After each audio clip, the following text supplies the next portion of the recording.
नमस्कार। आज मैं मुंशी प्रेमचंद जी द्वारा रचित एक कहानी लेकर आई हूँ जिसका शीर्षक है त्रिया चरित्र। प्रस्तुत है कहानी। सेठ लगन दास जी के जीवन की बगिया फलहीन थी। कोई ऐसा मानवीय, आध्यात्मिक या चिकित्सात्मक प्रयत्न न था जो उन्होंने न किया हो। यूँ शादी में एक पत्नी व्रत के कायल थे, मगर जरूरत और आग्रह से विवश होकर एक दो नहीं 5 शादियाँ की। यहाँ तक कि उम्र के 40 साल गुजर गए और अंधेरे घर में उजाला न हुआ। बेचारे बहुत रंजीदा रहते। यह धन संपत्ति, यह ठाट बाट, यह वैभव और यह ऐश्वर्य क्या होंगे? मेरे बाद इनका क्या होगा? कौन इनको भोगेगा? यह ख्याल बहुत अफसोसनाक था। आखिर यह सलाह हुई कि किसी लड़के को गोद लेना चाहिए, मगर यह मसला पारिवारिक झगड़ों के कारण सालों तक स्थगित रहा। जब सेठ जी ने देखा कि बीवियों में अब तक बदस्तूर कसमकस हो रही है, तो उन्होंने नैतिक साहस से काम लिया और होनहार अनाथ लड़के को गोद ले लिया। उसका नाम रखा गया मगनदास। उसकी उम्र 5-6 साल से ज़्यादा न थी। भला का जाहीन और तमीज़दार। मगर औरतें सब कुछ कर सकती हैं, दूसरे के बच्चे को अपना नहीं समझ सकती। यहाँ तो 5 औरतों का साझा था। अगर एक उसे प्यार करती तो बाकी 4 औरतों का फर्ज था कि उसे नफरत करें। हाँ, सेठ जी उसके साथ बिल्कुल अपने लड़के की सी मोहब्बत करते थे। पढ़ाने को मास्टर रखे, सवारी के लिए घोड़े, रईसी ख्याल के आदमी थे। राग रंग का सामान भी मुहैया था।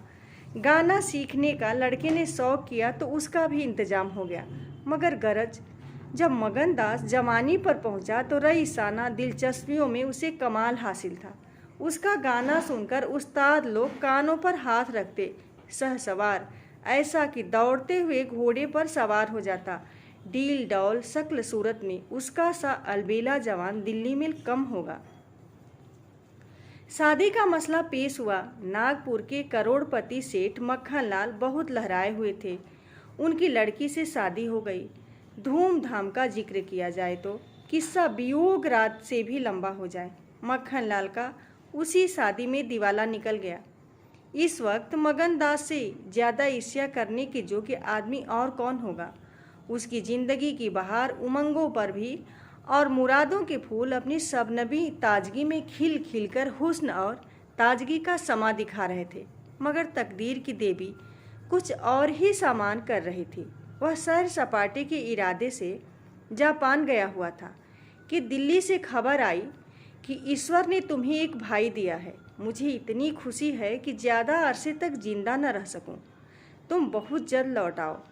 मगनदास के हाथ से तार का कागज़ छूट गया। सर में ऐसा चक्कर आया कि जैसे किसी ऊंचाई से गिर पड़ा है। मगनदास का किताबी ज्ञान बहुत कम था, मगर स्वभाव की सज्जनता से वह खाली हाथ न था। हाथों की उदारता ने जो समृद्धि का वरदान है, हृदय को भी उदार बना दिया था। उसे घटनाओं की इस काया पलट से दुख तो जरूर हुआ, आखिर इंसान ही था। मगर उसने धीरज से काम लिया और एक आशा और भय की मिली जुली हालत में देश को रवाना हुआ। रात का वक्त था। जब अपने दरवाजे पर पहुंचा तो नाच गाने की महफिल सजी देख उसके कदम आगे न बढ़े, लौट पड़ा और एक दुकान के चबूतरे पर बैठकर सोचने लगा कि अब क्या करना चाहिए। इतना तो उसे यकीन था कि सेठ जी उसके साथ भी भलमनसी और मोहब्बत से पेश आएंगे, बल्कि शायद अब और भी कृपा करने लगे। सेठानियाँ भी अब उसके साथ गैरों का सा बर्ताव न करेंगी। मुमकिन है मझली बहू, जो इस बच्चे की खुशनसीब माँ थी, उससे दूर दूर रहें, मगर बाकी चारों सेठानियों की तरफ से सेवा सत्कार में कोई शक नहीं था। उनकी डाह से वह फायदा उठा सकता था। ताहम उसके स्वाभिमान ने गवारा न किया कि जिस घर में मालिक की हैसियत से रहता था, उसी घर में अब एक आश्रित की हैसियत से जिंदगी बसर करे। उसने फैसला कर लिया कि अब यहाँ रहना मुनासिब है, ना मसलहत। अब आगे की कहानी मैं अगले वीडियो में लेकर आऊँगी।